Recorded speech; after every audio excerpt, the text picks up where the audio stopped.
가산제일교회 성도 여러분, 안녕하세요. 욥기 통독 이제 거의 막바지에 다다르셨죠? 오늘 이 시간에는 욥기의 마지막, 가장 중요한 부분들을 함께 짚어보려고 합니다. 귀로만 듣던 신앙이 어떻게 눈으로 보는 신앙으로 확 바뀌는지, 욥의 여정에서 가장 극적인 그 순간으로 저와 함께 바로 들어가 보시죠.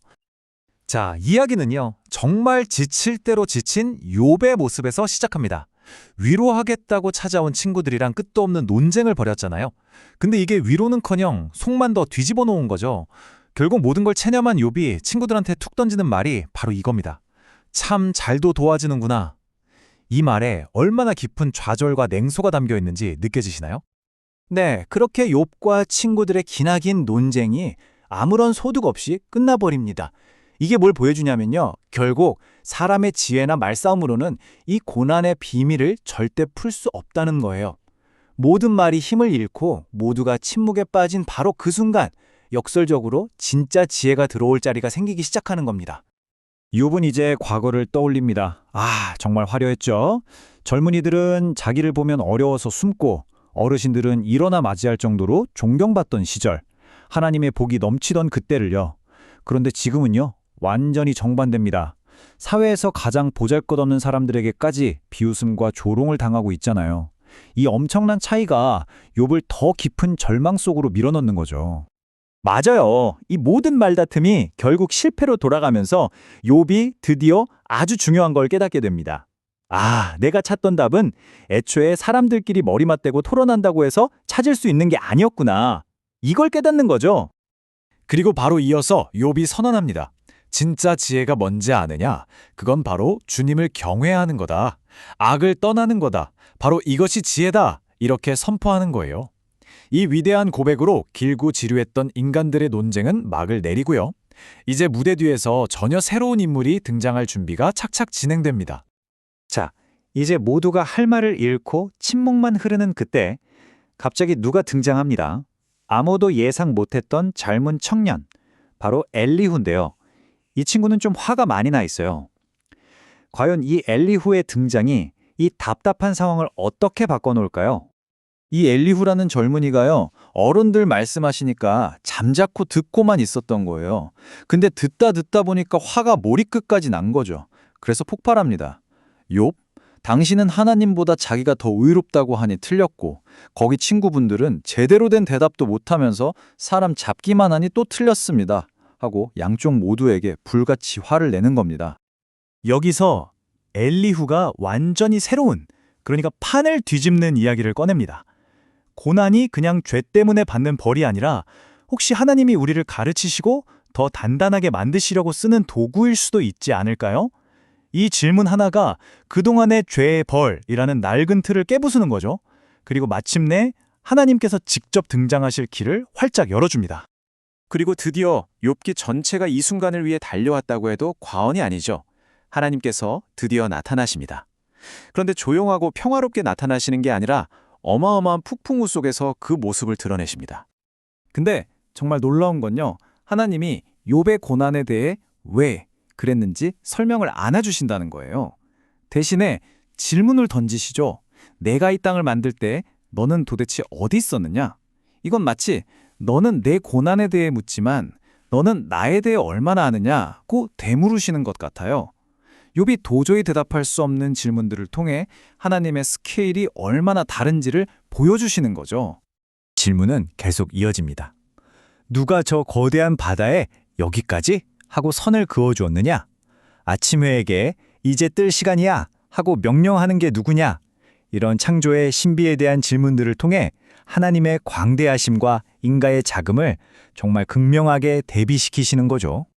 이제 카메라는 자연, 동물들의 세계로 옮겨갑니다. 네가 저 굶주린 사자들을 위해 사냥해 줄 수 있느냐?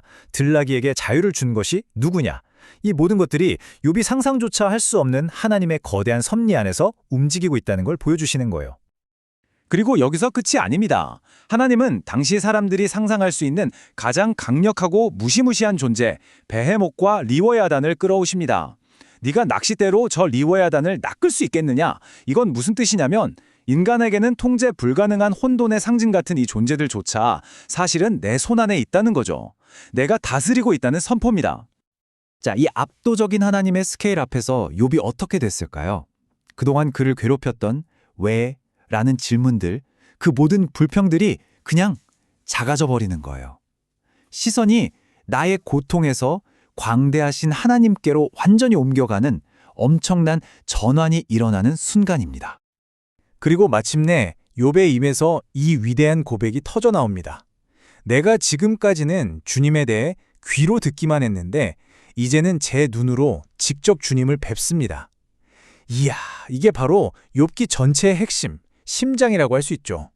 머리로만 알던 하나님에서 가슴으로 만나는 하나님으로 바뀌는 순간입니다. 여기서 중요한 게 있는데요. 욥이 회개하는 건 자기가 무슨 잘못을 저질러서 벌받았다는 걸 인정하는 게 아니에요. 그게 아니라 자기가 뭔데 감히 알지도 못하면서 하나님의 일에 대해 함부로 입을 놀렸는가에 대한 회개입니다. 제가 정말 아무것도 모르면서 떠들었습니다. 하고 자신의 교만함과 한계를 인정하며 티끌과 재 가운데 완전히 엎드리는 거죠.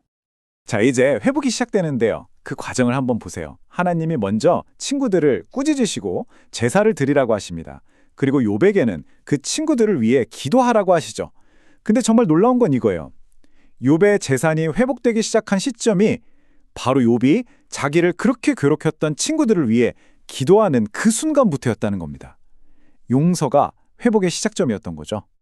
그리고 하나님의 회복은요, 그냥 원상복구가 아니었어요.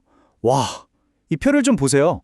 양, 낙타, 소, 나귀 전부 다 2배로 돌려주셨습니다. 갑절로요.